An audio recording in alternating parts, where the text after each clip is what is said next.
Ladies Marty, we're and live, I think. are we live? Yeah, we're live. Ladies and We're gentlemen, waiting for the intro.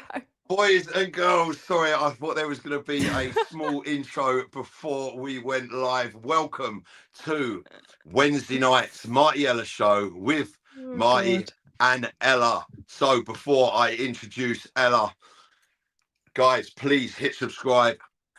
Please get your chats in. Please get super chats. Let us know where you are watching from around the world. We'd love to know. Let us So know. she is the Gronkowski to my Brady, the Bergkamp to my Henry, the mountain of football knowledge. Ella Smetler rolling like Mount Etna. Ella, how are you? So good, thank you, man. I'm so happy to be back with my partner in crime, Marty Wow. Ella show, What? Wednesday nights. And It's the pinnacle of my Ella, week, Marty. before we get into brass tacks and down to the nitty gritty of Tell me. Arsenal Football Club absolutely annihilating Atletico Madrid 4-0. That's not chump change. That's a No. serious result. Before we get into it, I'm going to ask you where you watched it, what your experience was and how it was. How are you anyway?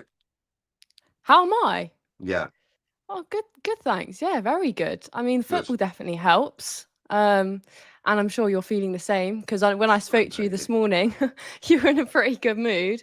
Do you know what? Um, Oh, do you know, I woke how up can we this not morning, be? honestly, that night last night, and I'll go into it in a bit more depth. What a night of football at the Emirates. Honestly, the closest I'm thing, so jealous that you were there, Marty, I to be bet, the honest. I closest really thing I am. have got to that, honestly, was the Real Madrid game. And that Yeah. was awesome. That second half, and I don't know what it is about us turning it on in the second half in these Champions League games, but we were frighteningly unbelievable. And in the first half, we strangled them to death. And listen, it's serious. This is a serious Arsenal side that I'm watching, and the Emirates was absolutely rocking everyone outside afterwards, and inside the noise, the commotion, and do you know what, the excitement of it. And as I say, I'll come on to it.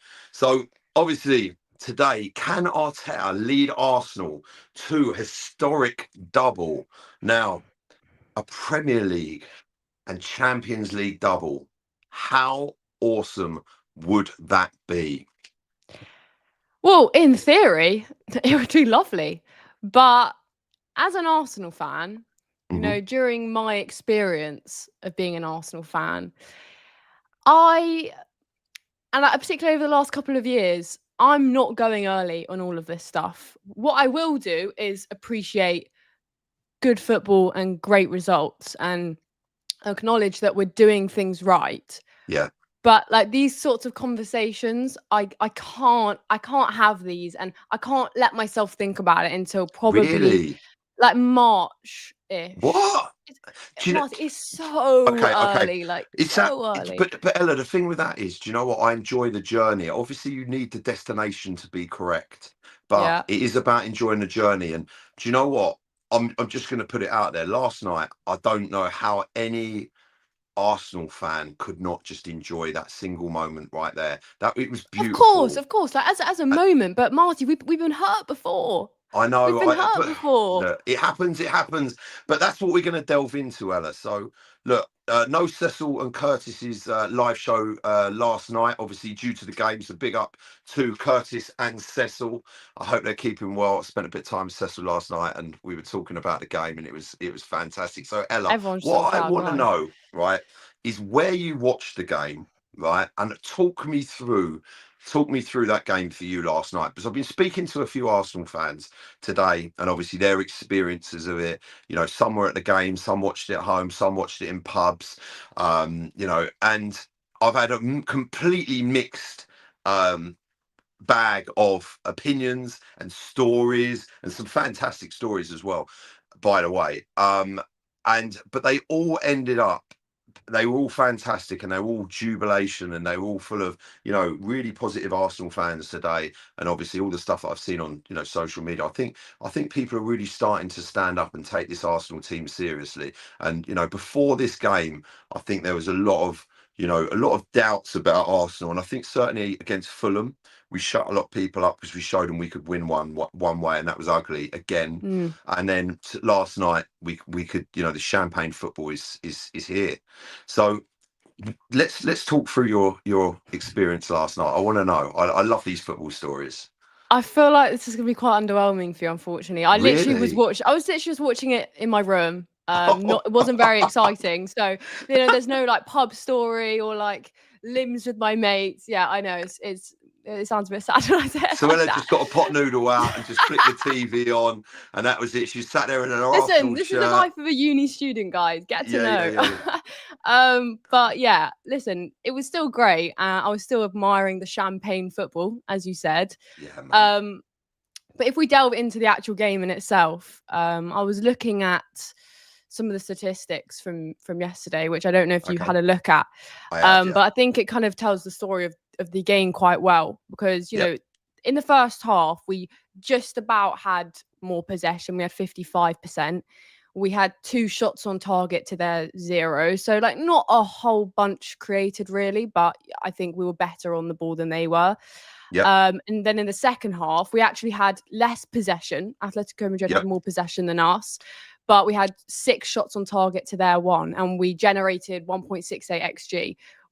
Which ultimately, the fact that we scored 4 goals means that we outperformed our expected goals, meaning that some of those goals were very nice finishes. Which, if we talk about them, I think, listen, obviously the standout moments for me is Victor Gyökeres's goals, just purely because of what it means for Arsenal, for him, for the team. But I think in terms of like the best finish, I think Martinelli's is first time. It's the build up as Henry-esque. well to that goal because Oh it's what Miles man. Lewis Skelly does, and then Martinelli just banging it across goal, like top Just quickly finish. on that Martinelli goal, right? And luckily for me, I'm fortunate enough to sit right by the dugout. So all 4 of those goals were right in front of me, and I'm literally 4 rows from the front. And I sit with Do you my get any mate good Gel. videos?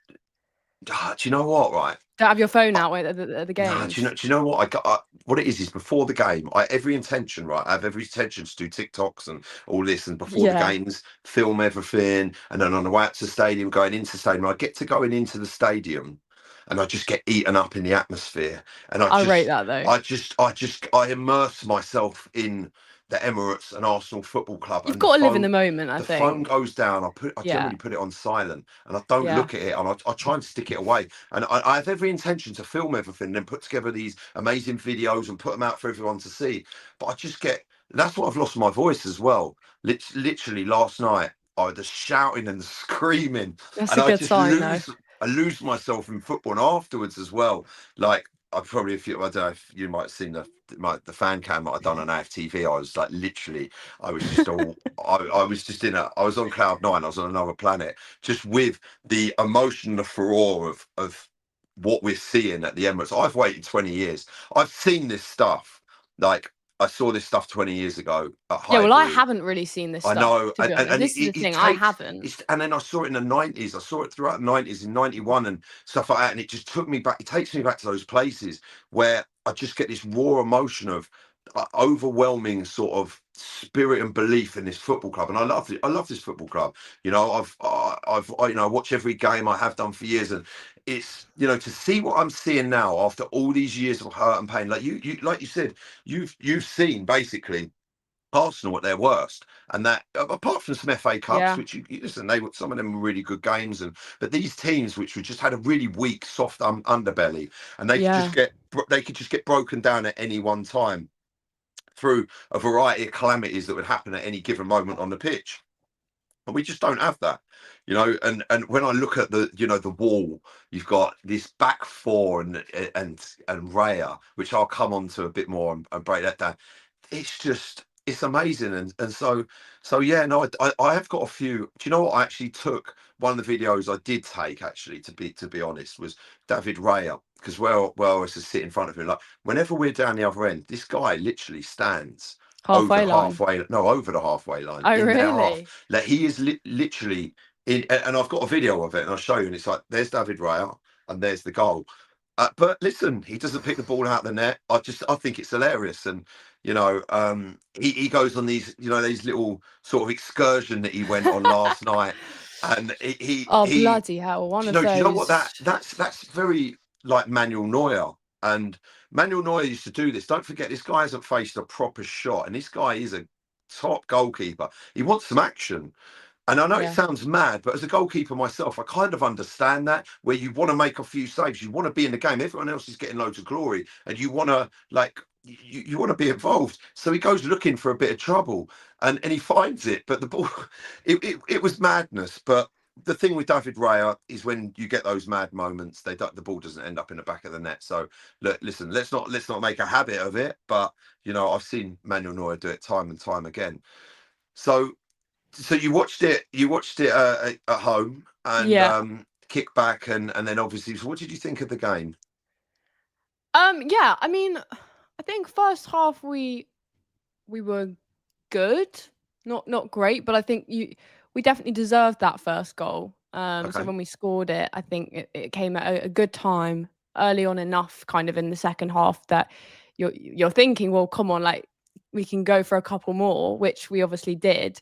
I think scoring 4 goals in 14 minutes just shows what this team is about in terms of mentality and the preparation for this game and how people viewed this game, myself included, was most people thought it was going to be, a 1-0, like a low scoring game. And I think the fact that we scored 4 goals surprised a lot of people yeah, because I don't think people expected us to do that against this Atletico Madrid side. Um, and I don't think I expected us to put 4 past Atletico Madrid because they're a top side, and also we'll come on to the Arsenal defense because I have a lot to say about that. But the the fact that we, wall. yeah, but the fact that we kept them quiet as well, which shouldn't be a surprise at this point. But they are a good side, no matter what people say, and they have been scoring left, right, and centre so far this season. They scored 5 in their previous Champions League match against Frankfurt and 5 against Real Madrid, as well as 3 in a couple of other games. So it's not like they haven't been scoring goals this season. And Julian Alvarez is on some of the form of his life, scoring goals um, everywhere for them this season. So I just think what we've done is super impressive, and we'll come on to the clean sheets, like I said, because there's a lot to say about that and a lot to give credit for. But what this Arsenal team is doing, stopping teams from scoring against us, Shooting, is getting shots why on target. potentially, yeah, this is why I think potentially we could be on something special. Yeah, do you know what?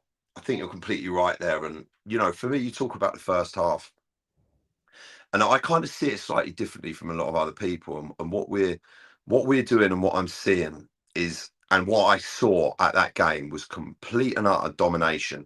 Listen, Alvarez hit the bar, I get that, but so did we. So, but Yeah, that's not classed as a shot on target when it hits the bar, because obviously it's not. So that first half, we strangled them and suffocated, and we played the ball around and moved it around and just pressurized them and just put pressure on them, and they just didn't know what to do with it. We like Saliba, Gabriel. If there was any moment where we'd give the ball away in the final third, the ball got recycled, moved around, goes back to Saliba, Gabriel across the back four, and then it gets pushed forward again. And I saw that happen numerous times. Zubamendi, I thought, was absolutely class. He had yeah. an amazing game in that pivot, just, spraying the ball around, little touches, feints. Um, he was a class act. That was one of the better games that I've definitely seen him in an Arsenal shirt. He knows these guys as well because obviously quite a few of them are Spanish, and Yeah, obviously he yeah. spent so long in playing in La Liga, so that definitely helps. And they were just, in the first half, I thought Declan Rice was very controlled, and did what he needed to do, broke up play, kept possession, a lot of them. And, we had a few chances, no doubt, but I think it was very, very measured. And then in the second half, we just literally ripped the handbrake out of the motor and went at them and destroyed them. Now that, like you were just saying 10 minutes ago, that ball from Miles. I was watching Miles Lewis Skelly coming past with the ball, like just chasing along, and I was like, release it, release it. And Martinelli just hanging on, and then bang, that ball gets put to him. And the way he clips that, Jan Oblak is a top goalkeeper, and he gets a fingertip to it. Any closer to Old Black, that's a save. Any Yeah. further out, it hits the post and goes out. The precision and the way he strikes that ball, Martinelli, what a goal. And it was at that pace. I saw it literally, how he just turned and hit it. Wow. And we were just like, oh, the place just went mad. It erupted. It was insane. I think there's also a lot to say about the fact that Miles and Martinelli were two changes we saw from the last game, two players that didn't Yeah. start against Fulham. So, we speak about the squad all the time because it's something that is probably going to be the difference maker for us this season. And Yeah. I said at the beginning of the season that I thought it was potentially harsh dropping Miles for Calafiori, which I know Calafiori has earned his right to start because he's been unbelievable. But we saw just how good Miles was in his breakthrough season. And, having players like that, which don't start on the weekend and then start for us midweek and link up like that and make the impact is just another example of how we can utilize our squad and how players that don't get minutes in some games but then get rewarded with minutes in other games always take those chances and prove a point to the manager. And I think it's spot on there. And if you want to win titles, you want to win championships, you want to win Premier Leagues, Champions Leagues, Carabao Cups or FA Cups. You need those players. You need top quality that's going to replace top quality. And you need players that are fighting for positions. And you also need players that are, okay, that's fine. They're not going to kick up a fuss. They're not going to throw their toys out the pram if they're not on the pitch. They'll wait their time. They'll get their opportunity, and when they get their opportunity, they prove as to why they should be on that pitch. Because the thing is about you can't play every one player in that position for every single. I mean, look, we have done it, and we know what happens. Players get injured. At the moment we've got Odegaard out, we've got Havertz out, we've got Jesus out. We've got our club captains, sat on the sidelines, and it's.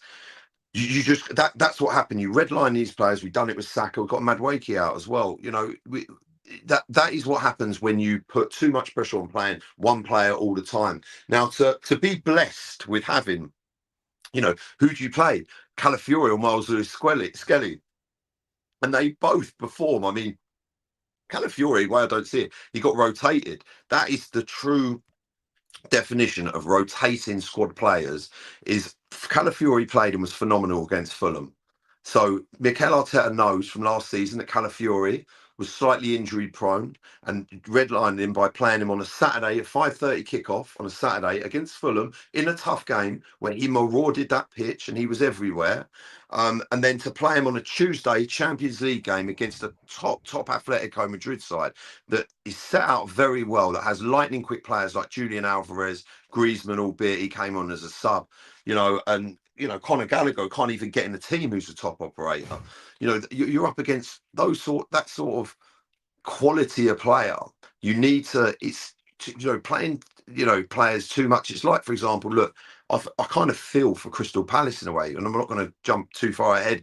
We'll come on to Crystal Palace shortly, but they're playing on Thursday, tomorrow night at 8 I was o'clock. going to make that point as well. Yeah, We definitely have the advantage in that sense listen, because it's their quick squad is nowhere turnaround. near the size of ours, right? They've got a very good squad. They've got a good starting 11.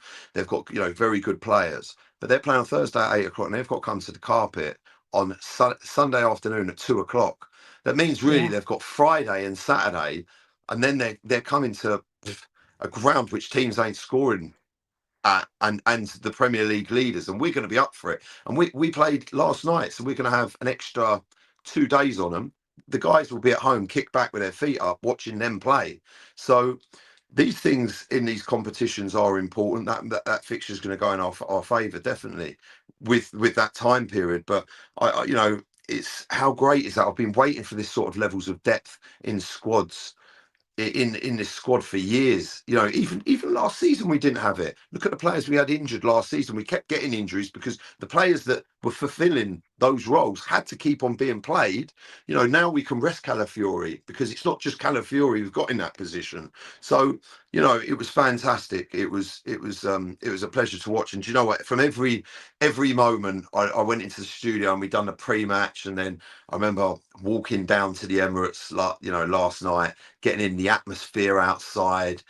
Oh, it was unbelievable. And like I said earlier, one bit I love is when you get inside and then you walk down the steps and the players are warming up and everyone's sort of, there's a lot of people, the Yeah. atmosphere, especially on Champions League nights, there's It's something also the 8 special. p.m. kickoffs as well. Like the evening Oh, kickoffs are special. Like that's the best oh. atmosphere. And then obviously they did the North London Forever. Then they did a light show, which is quite it's fun. And then the Champions League music comes on, and then the game kicks off. And do you Goosebumps. know what? The fans last night were phenomenal. The noise inside that place, But it was, as they should be. Do yeah. you know what I mean? Like there's no reason for it not to be a top atmosphere on a midweek Champions League night against the top side in Atletico Madrid, and also with the form that we're on, and how the team are playing, as it should be. The atmosphere should be top. We should really be cheering on the guys because we should be rewarding the play with at least a really top level of support, I think.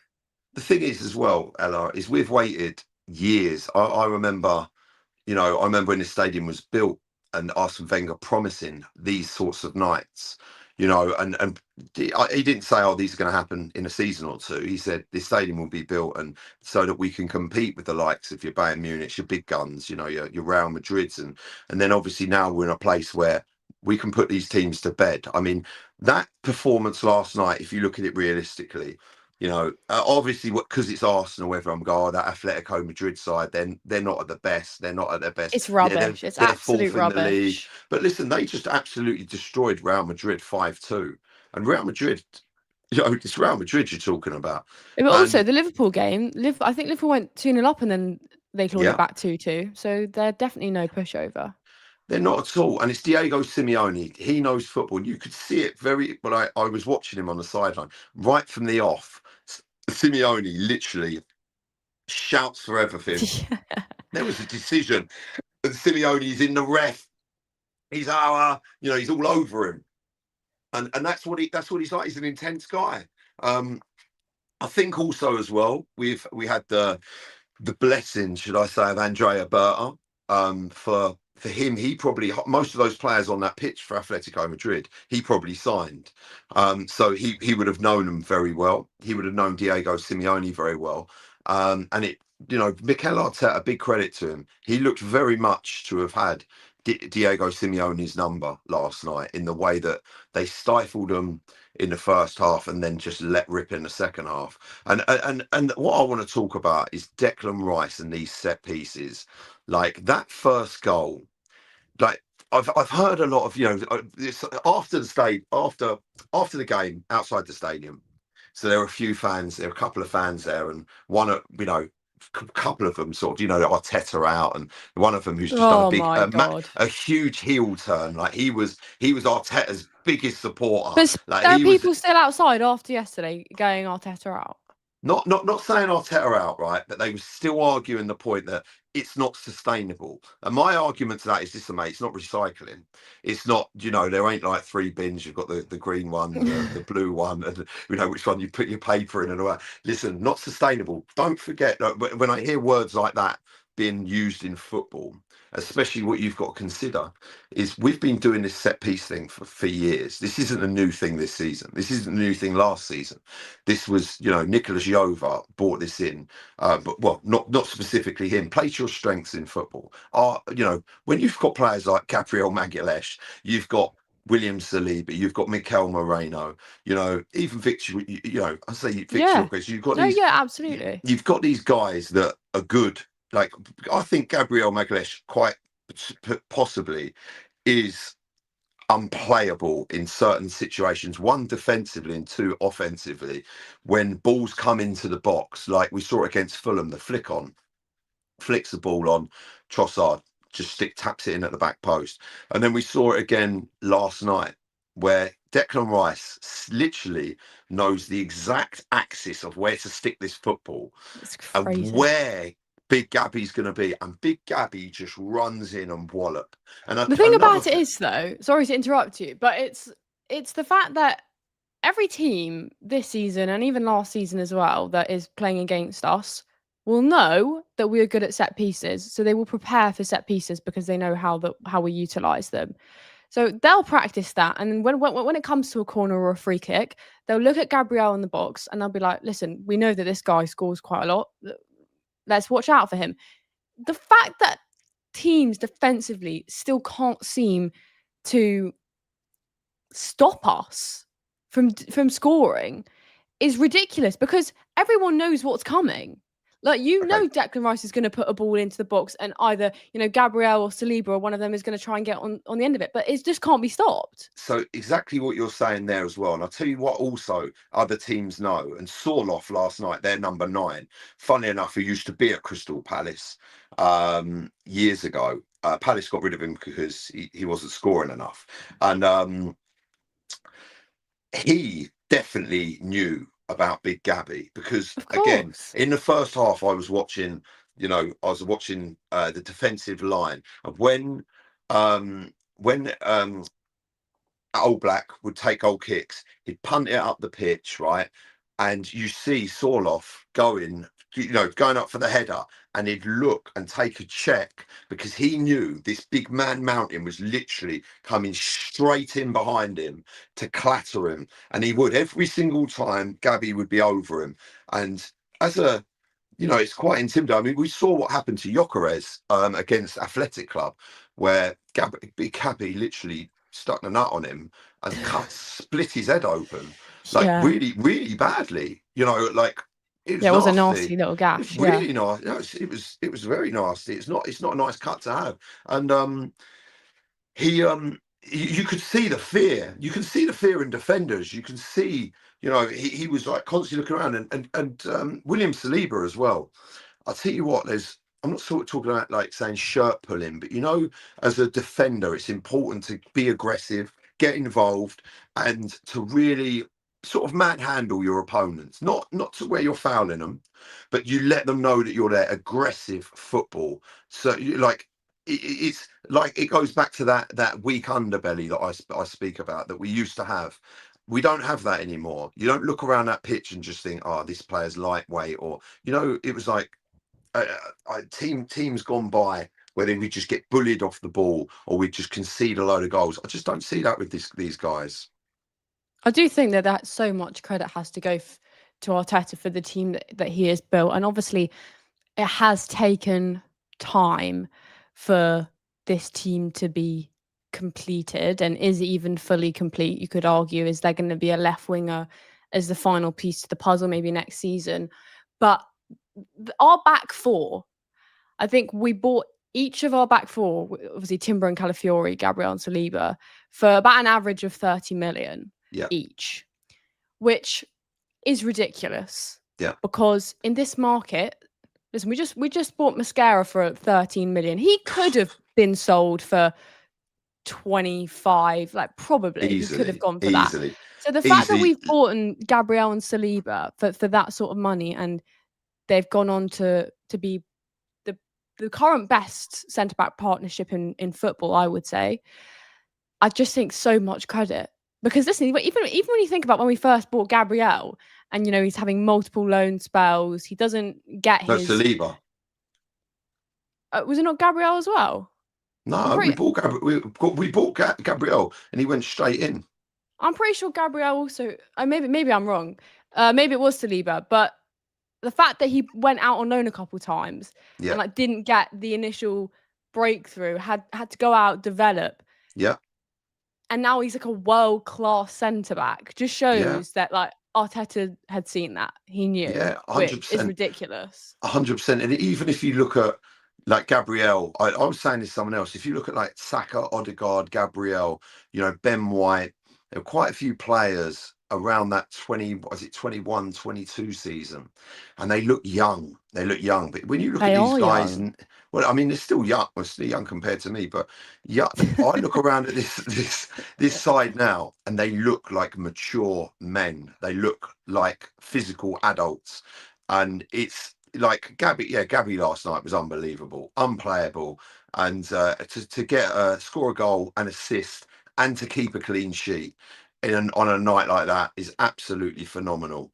And in this Champions League group stage, I think it's something like we've scored 27 goals and conceded none, which is Yeah. ridiculous in the group stages. Absolutely ridiculous. The Do you want last some time defensive we stats? do you want to right, pop quiz, right? Oh When God. did we last concede a goal in Europe?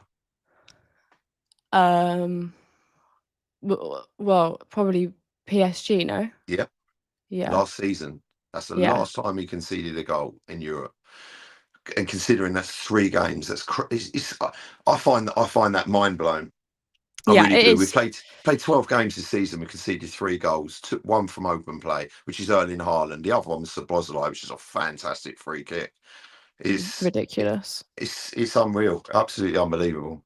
This is something Go I on, saw today. hit me up with the stats, Ella. Come on, I've bring got, them I've got up. a couple. I've got a couple little Go on, you've got a few. stats for Come you. on, You know, I stat have some at my time. locker. The I saw, stat section. yeah, stats time. Yeah. I saw something that said that Arsenal defenders have scored more goals this season than actually goals conceded. So I think it was 5 goals scored, 3 conceded because Gabriel's got 2 in the Premier League, Wow. Timber's got 2, and Calafiori's got 1. Which is Calafiori could have had one the other night as well. Did you He see? could have had a couple more in the Premier League, to be Did you honest. see that against Fulham? Did you see that ball plays into him and that finish? Albeit it was offside, but He'll get a couple more this season. because he's not a number 9, right? That's why I believe he was offside. He just galloped a little bit into Yeah. an advanced position. But mate, that ball comes to him and he wallops that into the side netting.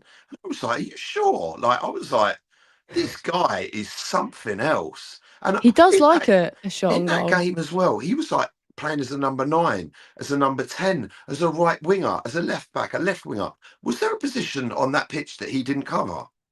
He just likes to drift. He just likes to kind of play He's a drifter, wherever he wants. Tokyo Yeah. drift. You can't really put him in a single position. Like Arteta will be like, run Oh, back. He'll be like, mate. no, mate, I can't. I just want to play everywhere. A bit up front, a bit in number 10. He'll pop back to left back when he wants. Oh, it's unbelievable. But yeah, when you were talking about 3 goals conceded, obviously 12 games played, I think with the start that we had and before the season, when we were looking at the fixtures, obviously we didn't know some of the Champions League games at that point because the draw hadn't happened. But in terms of the Premier League, obviously you're looking and you're thinking, I wouldn't have put Arsenal top of the league at this point, just because we've really had some tough games.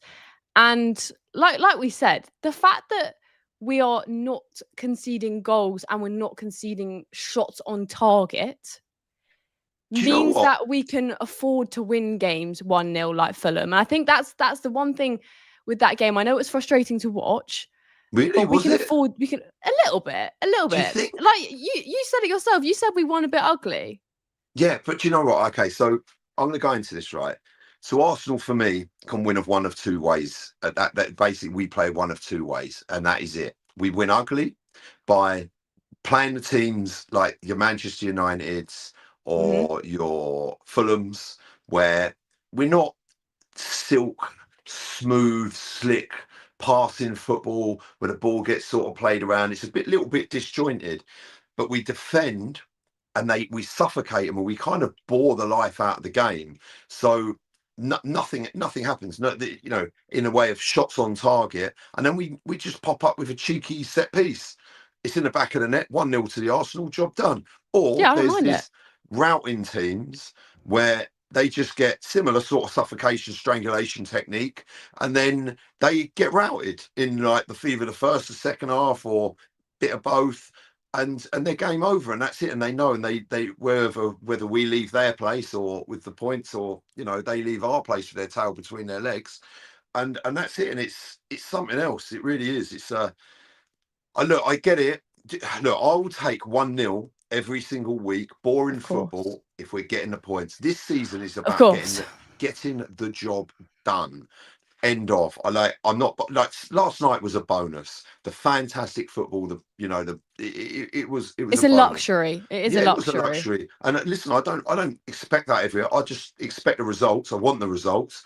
And if we've got to do it 1-0 every week, cool, I'm down. I will watch, like the Olympiacos game, you scored a goal early, and then the rest of the game was pretty bang average. It was just pretty, you could have pretty much fallen asleep through it, if I'm honest with you. And then we scored a goal right at the end and we won it. I'll take that every day of the week, seriously, because it's about getting results, winning. We need to win silverware this year. And do you know what? This team, there is no reason. When I watched that team last night, honestly, and this comes on to the title, honestly, David Raya might as well work from home. Yeah. Because listen, this guy just has nothing to You could do. just stick a cardboard Do cutout you- and go, and yeah, it'll or do probably you know be all what? right. I believe that could have been my chance last night to just have a quick run out for 90 minutes.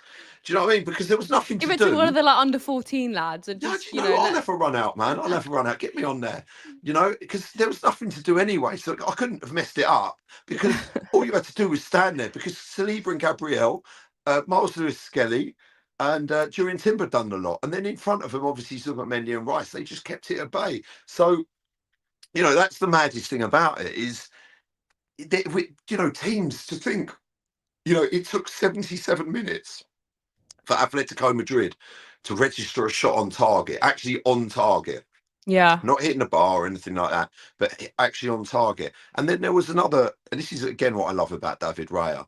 There was a chance in the second half down the right hand side, and he was offside, but the ball gets lashed at David Raya, and that would have been a shot on target. And he makes this Oh fantastic my God, yeah. That save one-handed was a joke. I saw that sort of down the Oh, line in front of me, so I saw how far he got across. And I was just like, I remember he struck it, and I was like, wow. And then just literally, I just see David Raya with his hat, and I was like, it's a top what? And save. that everyone was like, oh, it's offside, don't worry. And I was like, no, no, no. I was like, what a save. That was unbelievable. And they were like, oh, it's offside. I was like, no, no, no, seriously. Like, that's what you want from your goalkeeper. Might not have one save to make throughout 90 minutes, and then you just need him for a second. 1 second, and he makes that save and puts that ball around the post. And that's the difference again between top sides, elite sides, is having that guy at the back, where he'll get the job done. No, genuinely, if we do win the league this season, or when we win the league this season, um, like the player of the year could It's going to literally just happen. has to go to everyone in the back five probably, because I think that's what's going to help us So win the let's, league. speaking of the back five, let's talk about the wall. Yeah. Let's talk about this brutal defensive unit that We've been talking about. are, they are, how good are these guys? Do you know what? And I was speaking to someone about this the other day, and they said, and I said to them, if we go through this season, we continue this defensive record. This is the sort of stuff that documentaries get made at, the 2025, Do you think they've started 26, filming the though? Do wall. Huh?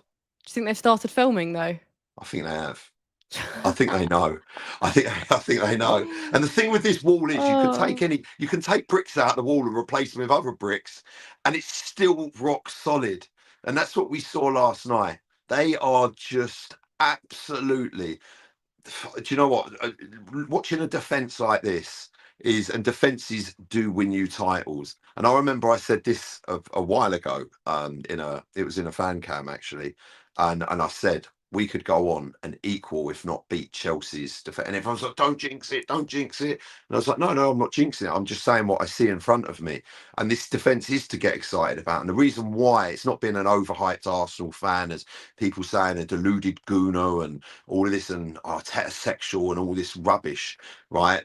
For me, I'm enjoying the process. I'm enjoying the journey. I'm enjoying getting to the destination. Do I generally believe it will happen this season? Yeah, I do, because I've watched Arsenal sides for years, and it's again, I've said this before.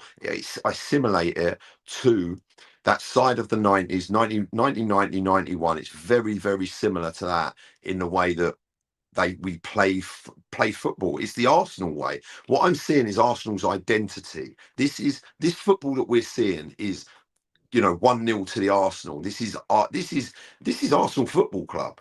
Like that stuff that we were watching between 2007, 2008 to up to pretty much this season is not really for me. I've been quite lost with it.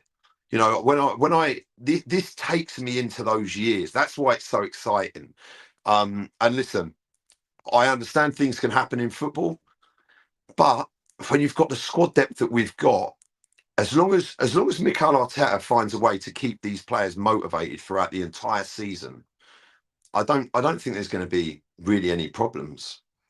I did say this at the beginning of the season, and I do still kind of stand by it, that I do think that the Champions League might be more suited to the way that we're playing this season in terms of how likely we could be to win it. Because we still have an unbelievable chance of both at this point in the season, because it's super early, and obviously Yeah, we're top in the Premier League and we're third in the Champions League, but having won 3 out of 3. But I think obviously in the Premier League, you've still got a couple teams. Liverpool and City are still well and truly in this title race, and there are other teams that could still anything could happen at this point. But I think with the Champions League, the goals conceded is probably a really big factor in why we might be very good at playing that late knockout football. yeah, When you have home and away, and you have 2 legs, and you have to sometimes win it through a 1 goal difference. The fact that we are making it so hard for teams to score against us yeah, means I think we have a really good chance of going all the way in the competition, which mm, is crazy because you're talking about not only the best teams in England, but also the best teams in Europe, like PSG, Barcelona, Real Madrid, like just yeah. top teams. But I saw someone mention this yesterday. At this point, we shouldn't really be scared of facing any team. We obviously could lose a game to someone, and I'm sure at some point we will concede goals. But I can't really imagine us conceding Goals or like. a goal? Well, this is the thing. I can't see us conceding like 2-3 goals ever in a game, just because I Do you I know the don't last time we think that's. conceded 3 goals in a game? Yeah, Luton away. Yeah, Luton's And I home. We just won it. can't see us. I can't see us conceding loads of goals. Um, so I think we should go far in the Champions League, and everyone has us down as favourites, which is fair enough. I mean, we've never won it. It would be incredible, and like I said, it's very early to be talking about the Champions League and Premier League. I feel like we need to sometimes remind ourselves how early on, but we definitely can look and feel good about the team and feel optimistic about our chances, because we have just as good of a chance as anyone else. It's interesting, and like you say, the other teams as well. Let's talk about Liverpool quickly. And I don't mind talking about Liverpool if off, if off you the want. back off the back of 4 L's. Listen, they're I remember I said about the game against Manchester United on Sunday. Everyone ripped them Marty, do you know off. what? I called it, Round of man. applause for Marty, because Marty was the only person that was like, you know what, guys, like, don't rule out United. And I was like, no, but Marty, they're so bad. Like, they No, are no. so bad. There's just no way. Again, I do you know have to what? say, you got it spot on. I did. Do you know what it is? I've watched it again. It goes, I've seen seasons like this, and I've seen these games, these big games between Liverpool and Manchester United. Don't get me wrong, many a time they're a formality, and Liverpool will wipe the floor with Yeah. them at Anfield, right? I get that, right? But this time, how it was, everyone was like, "No way, Liverpool they're gonna come back." Listen, this here right now. You got to understand. This is where Arne Slot earns his money, right? Because he inherited a side from Jurgen Klopp, which was functioning. All he had to do was make a few tweaks. I'm not disrespecting Liverpool while I say this either. I'm just saying, just it's factual, right? He had to make a few tweaks and keep the team going, and they went on to win it at an absolute canter. They were phenomenal, and they breezed it, right? Big respect to them, kudos, right? But this season, when you're bringing in a variety of personalities and you're bringing in players that you're paying 120, 130 million quid for, they are expected at a place like that to perform anywhere. That is big, big money. When you've He's got got Mo Salah 120 on, million sitting on the bench though in right, Verts. there you Like go, how Verts, and can you do that? he has been absolutely terrible, and that's the truth. You've got Gravenberch who's half injured, Konate who's half injured, and Van Dijk has lost a few yards of pace. They needed Mark Gahey. They should have that. If they had gone and Yeah, got they Mark needed him the Gahey, most. they will be that 40 million quid. Or if they had just gone and spent 13 million quid on, as I call him, William Mascara, right? He would have he would have been the player that would have got him out of trouble. Because if listen, God forbid it, I'd never like to see a player get injured. But if a Kanate gets injured or a Van Dijk, they're banging trouble. Simple. Yeah. Gravenberch pulls the strings in that midfield.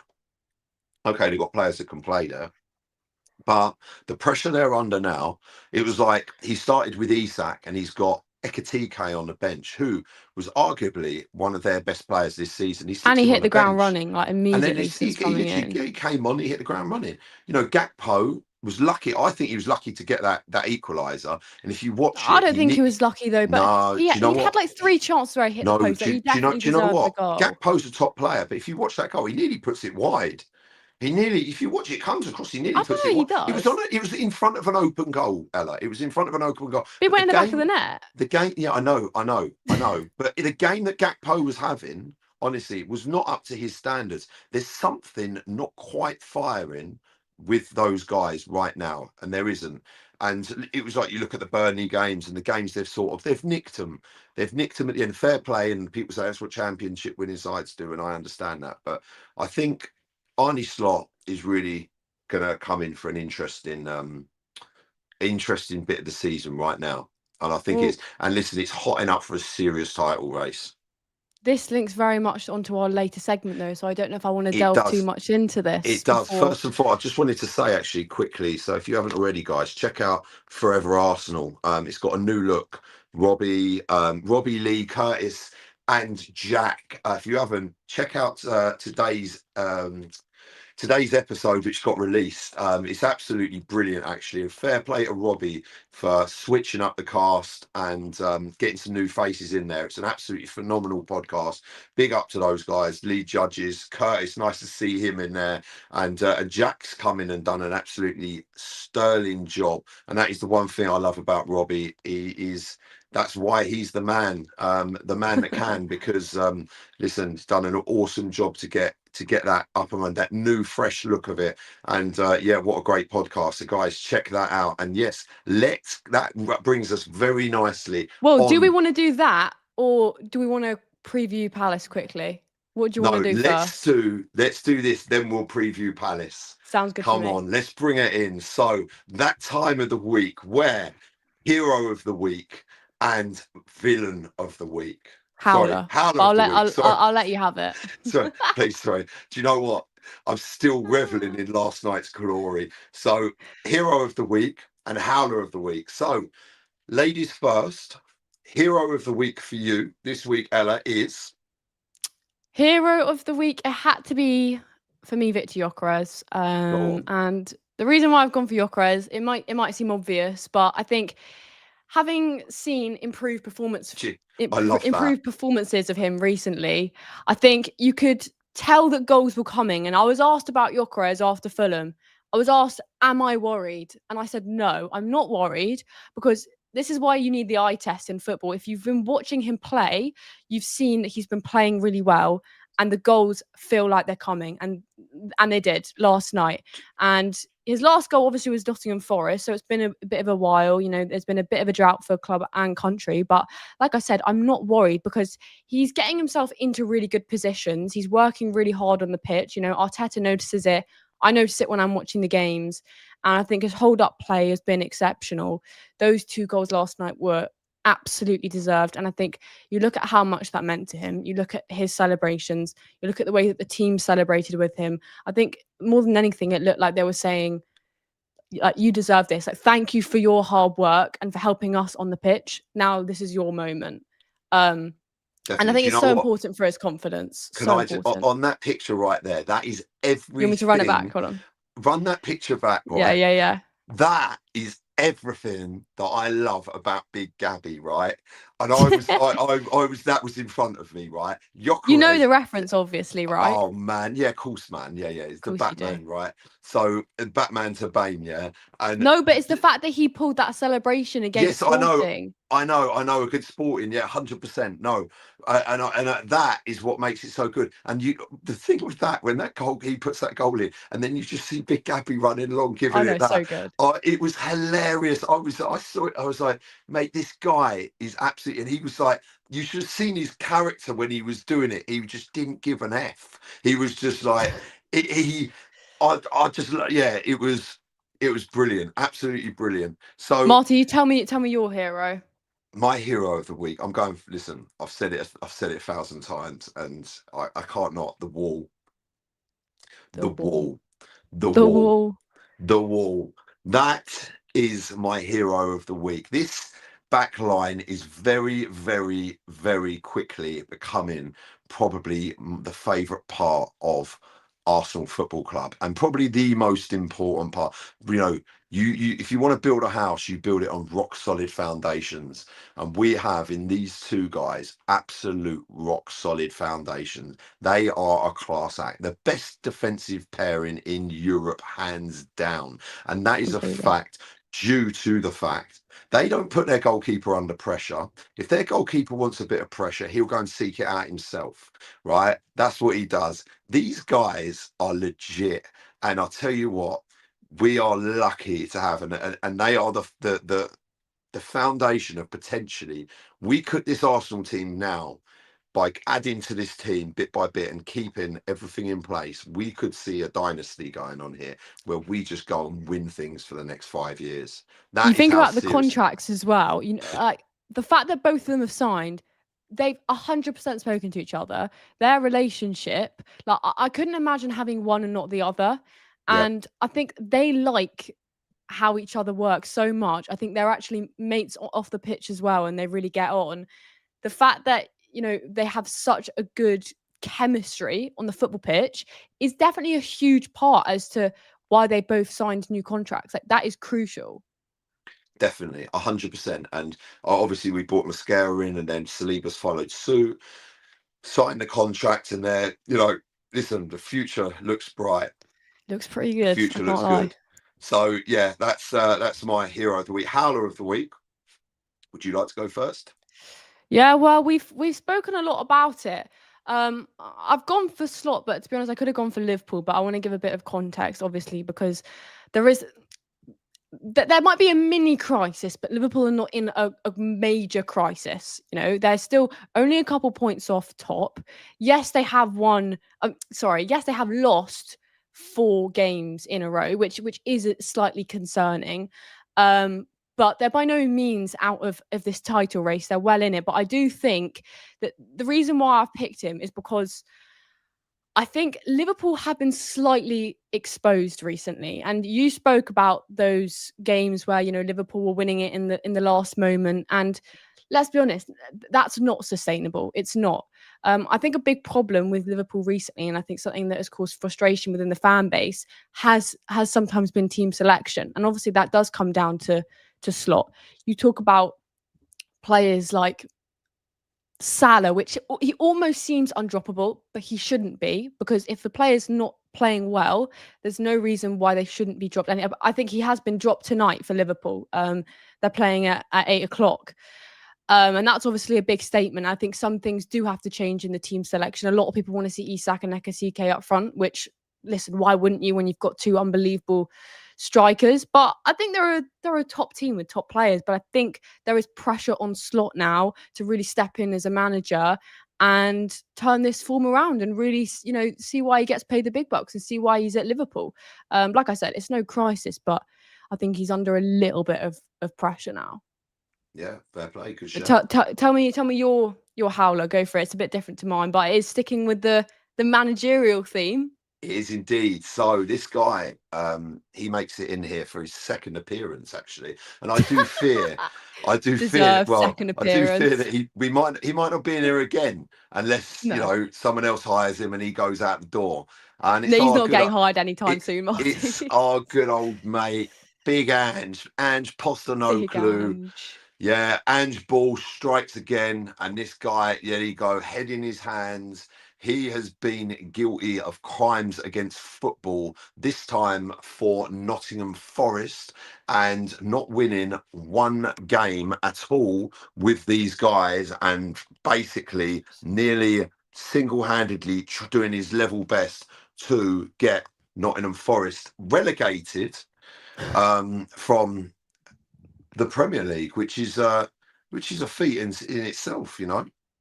It's concerning. I So mean, he, just it was completely the wrong appointment. We could all see that from a mile away.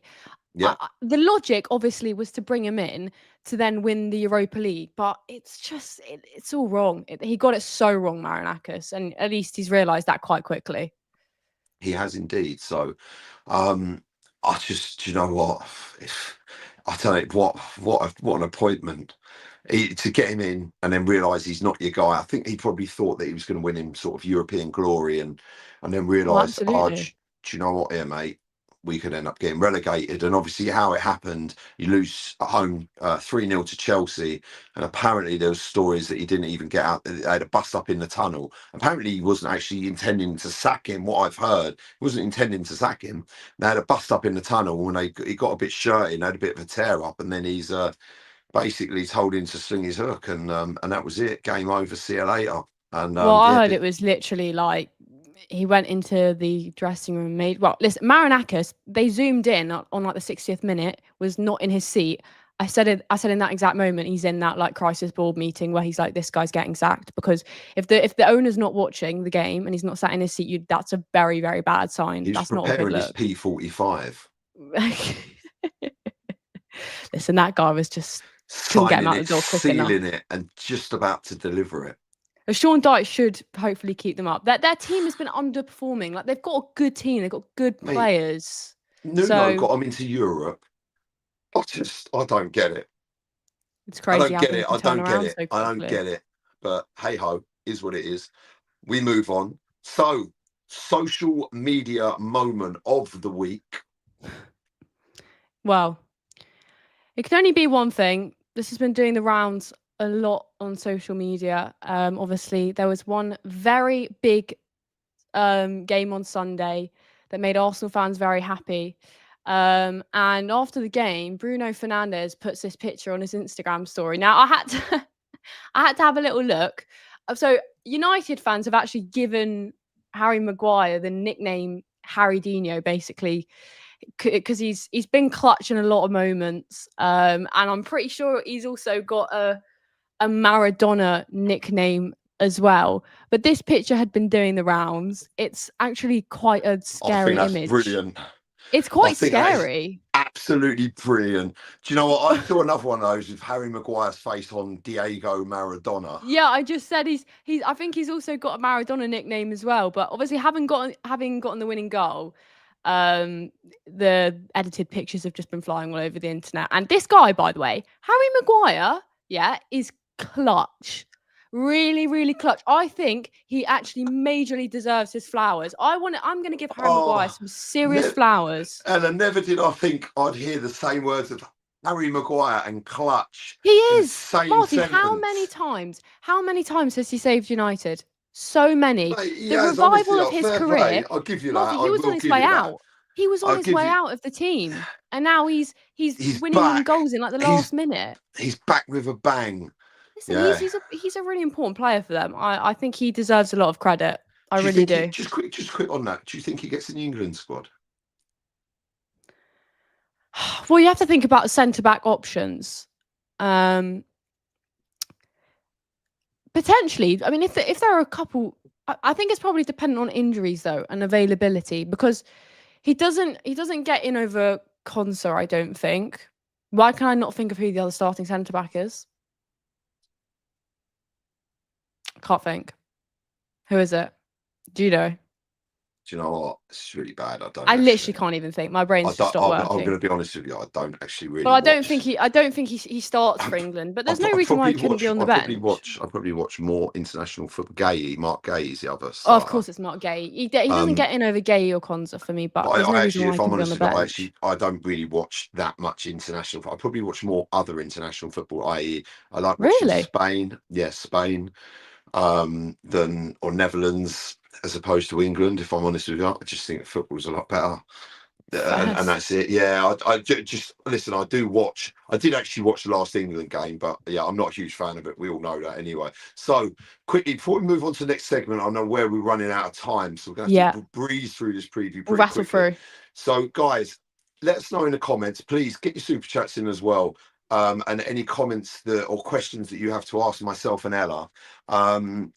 Also, we are thinking about doing a phone-in style of show. So it means getting you guys involved at home and coming in and coming on and being part of the show and having your say and making it slightly more interactive and getting you guys, giving you guys more of a voice, hearing your views, jumping on here, also sending in voice notes and messages. So let us know in the comments if that's something that you would like to see or be part of. We've been discussing it with production, and it could be something that happens to liven up the live stream a little bit more and add a little bit of panache and A little bit of spice. pizzazz. Yeah, a bit of Salt Bay, even though things are going a little bit downhill for him apparently at the moment. Oh, oh So dear. let us know if either or in the comments. Be greatly appreciated your feedback, and if also at the same time, if anyone else has any other suggestions regarding how to improve the show and make it better for the experience for you guys at home. So quickly moving on, 5 minutes. Let's go through Crystal Let's do it. Palace. Okay, Crystal Palace. They are off the back of a draw, a win, a loss. The win Hmm. against Dynamo Kiev 2-0 as our old boy Eddie Nketiah scored. They lost 2-1 Come to on, Everton. Eddie. Go on, the Eddie. And then they had a fantastic game with Bournemouth where they went 2-0 down. Then Mateta scores 2 goals. Then it was levelled. Then Mateta scores another one. And then right at the dying embers, Mateta skies it into row Z and could have finished the game and gone on to being a enthralling 4-3 win, but they settled for a draw in the end. They've got a game against AEK Larnaca tomorrow night at 8 o'clock under Glasner, who is their manager, playing a back five. We've got Muniz, Chris Richards, Mark Gay, Lacroix in the middle, and Mitchell. They've got Kamada, Wharton, Pino, Mateta, and Sarr amongst basically their first team they put out. I'll tell you what, Good I really players. like Sarr. I like Sarr, I like Matera, and I like Wharton. There's a And lot to obviously, like. and There's a lot I to like like. Henderson as well. I think Henderson's a really good Adam goalkeeper, to be Adam fair. Wharton. Sorry, I have to shout out Adam Wharton. I can't believe he hasn't got a big move this summer. I really can't believe it because I think He will next summer. He'll yeah, go. he definitely will. He definitely will. But obviously, this game, I can't see it being easy. Obviously, home advantage is big. I expect Arsenal to get 3 points, just like I do with most games, to be honest, this season. I actually remember this fixture last season, and it wasn't the prettiest. We only managed to get a point. If you remember, Eze scored that ridiculous goal from a corner, I do, yeah. like How could I the forget? volley. Oh, it's ridiculous. So it'd be quite The nice to see Eze him replicate Derby. that. Yeah, if he does replicate that, there's no way he's celebrating. But listen, Glasner's a top manager. I think what he's done with Crystal Palace deserves a lot of credit. I think they've started off the season better than a lot of people would have thought. And it potentially is a good time to play them because, like you said, they're off the back of a couple tricky results. But I expect us to win. I think it will be 3 points. And they'll rotate on Thursday, so I'm sure they'll start. I expect them to rotate at least. Score prediction. I'm going to go 2-0 Arsenal. 2-0, solid. In between Same. our bore the life out of them 1-0 to the Arsenal and Champagne Football absolutely smashed the granny out of them. Yeah, I think it will be somewhat in the middle. I might be wrong, but I think I can see a couple goals. I can't predict anything other than a clean sheet at the moment. It just doesn't feel right, to be honest. What would You you can't. score prediction? 2-0? What are you saying? Do you know what? The other night I said 1-0, and I'm going to be honest with you. In my head, I was kind of like, this could be 1-1 against Ooh. Atletico Madrid. Honestly, and I usually go 3-4 Oh, I thought you were nils. saying against Palace. No, but I do think it'll end up being 3-0 That'd be or very 1-0. It'll be nice. 3-0 hear or that. 1-0. I And I don't care how it gets done, to be honest with you. No, I Either of don't. those, I'm I'll be terribly happy with. indecisive with these 1-0 or 3-0s. I really am. And it's like, look, I can't see us conceding. Yeah. You got to get through the wall first. And you listen, you've got to Good register a luck to shot on them. target. There you go. And listen, I think it's going to be a great game. 2:00 kickoff on Sunday. AFTV will be there. We'll be covering the game. I will also be doing a box to box, which is a podcast with a Crystal Palace fan, which will be released on Friday, I believe, if not tomorrow. And that will be really insightful around a Crystal Palace fan talking about his experiences this season. We get to find out a bit more about Crystal Palace with yours truly. We have got the Invincibles podcast that will be out tomorrow as well. So catch that out. We've got the match previews. There's the watch along at the weekend, which I'll be on the watch Cecil. along as well. There So you tune go. in, So if you guys. want to catch Ella with Cecil, Which the you should lovely, want to catch me on it. of course, and the lovely Christian Ty as well, who has might have correctly predicted that Arsenal being the best team in the world. So check out all the fan cams as well from last night. There was absolutely amazing fan cams.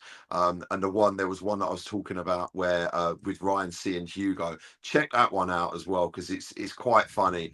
And Robbie quite sticks it on them quite a bit, Of course. to get their answers out of them. As always, guys, there's some amazing content on AFTV. We've got you covered when it comes to football, and obviously, we're going into the Premier League, returning this weekend with Arsenal playing Crystal Palace 2:00 at the Emirates. They are coming to the carpet to try and break the wall down. Can they do it? Interesting. Ella, you've been an absolute superstar as always. Oh, Marty. Likewise, you've been the best.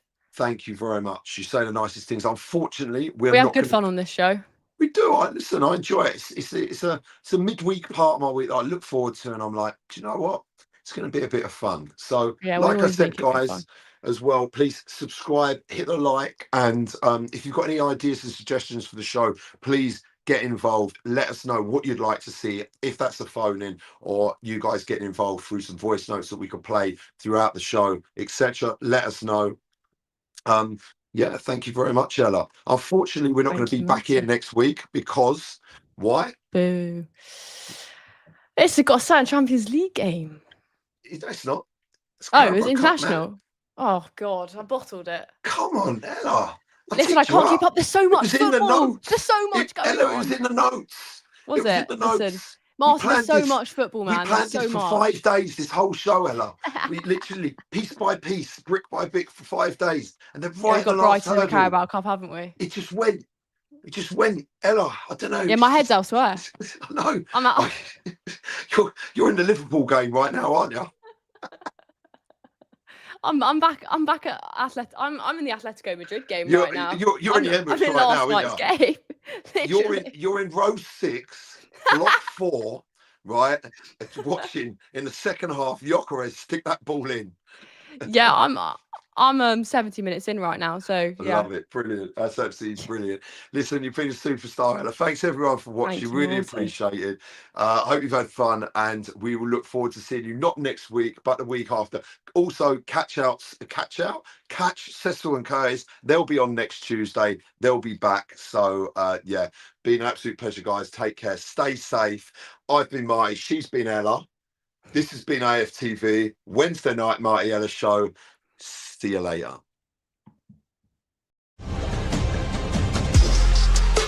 GFN Soccer TV, with all your favourite shows in one place, is now live in the UK with Samsung TV Plus.